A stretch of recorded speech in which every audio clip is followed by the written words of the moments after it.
Alors, bonjour. Aujourd'hui, notre thème, c'est l'imparfait. En norvégien, ça serait imperfectum. Mais on s'en sert pas. Ça n'existe pas en norvégien. Alors, qu'est-ce que c'est l'imparfait? Voyons. Commençons avec la formation. Comment former l'imparfait? C'est simple. Le radical, c'est à partir de la première personne, du pluriel du verbe. Par exemple, nous parlons. Alors, ça nous donne parle comme radical. So, stammen, pour toutes les personnes, pour alle personer, c'est parle. Alors, on ajoute les terminaisons de l'imparfait et voilà. Alors, pour parler, c'est parle pour toutes les personnes. Alors, je parlais, tu parlais, il parlait, alors elle parlait, on parlait, ça parlait. Nous parlions, vous parliez, il parlait, elle parlait. Ces terminaisons sont pour tous les verbes. So, alle verb har disse endelsene. Et en fait, c'est ça, la formation de l'imparfait. Voilà. Tous les verbes en ER, alors, sont comme ça, c'est très facile. Attention pour des verbes avec des changements d'orthographie. Par exemple, manger. Nous avons mangeons, n'est-ce pas? Alors, on va garder cette E extra pour les autres personnes. Manger, manger, il mangeait, mais nous mangions, on n'en a pas besoin. Même chose avec vous mangiez, mais ici, pour il mangeait, c'est nécessaire. Alors, il mangeait, elle mangeait.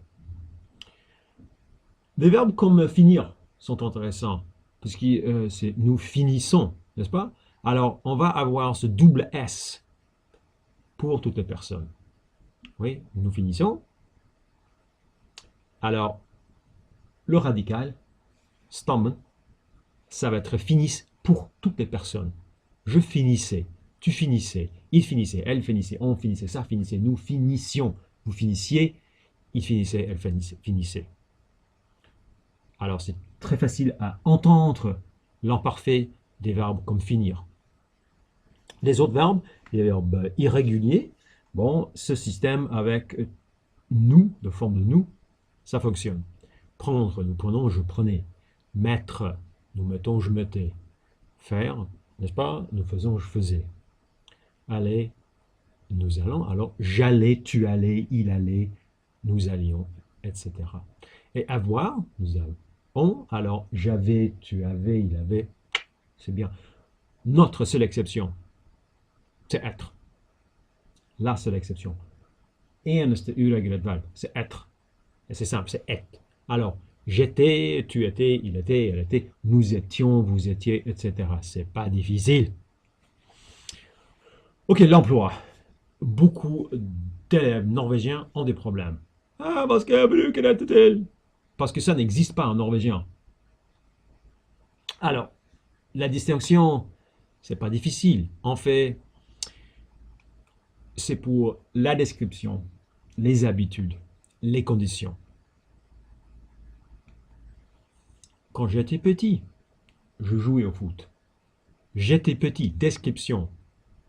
Det er ikke en handling å være liten. Det er et tilstand. Alors, description. J'étais. Je jouais au foot. Jeg spilte fotball. On ne sait pas combien de fois. Vi vet ikke hvor mange ganger. C'était une habitude, en vane. Alors, je jouais au foot. Mais, comparé à hier soir, j'ai joué au foot. C'est un événement. Det er en hendelse, en handling, avsluttet i fortid. Alors, passé composé. Vous voyez la différence. Aussi, pour les conditions. Et eller annet som gir bakteppe for en annen handling. Ça, vous pouvez déjà, parce que c'est la même chose en anglais. Her er det samme som engelsk. I was watching TV when the phone rang. On ne peut pas dire I watched TV when the phone rang. C'est pas l'anglais. Hein? I was watching. Comparé au norvégien, jeg så på TV da telefonen ringte. Hein? Man bruker samme. Mais I was watching, moi je regardais la télé quand mon portable sonnait. Comparé à j'ai regardé la télé et après j'ai téléphoné à Chloé. Deux événements. To avsluttede handling i fortid etter hverandre. Passé composé. Mais non, quand nous avons un qui est le dans la toile som sier en bakgrunn, så har vi den neste den blir i imparfait, og den som avbryter, det blir i passé composé. Så den kan dere allerede fra engelsk. Vi får bare bygge videre ut på den.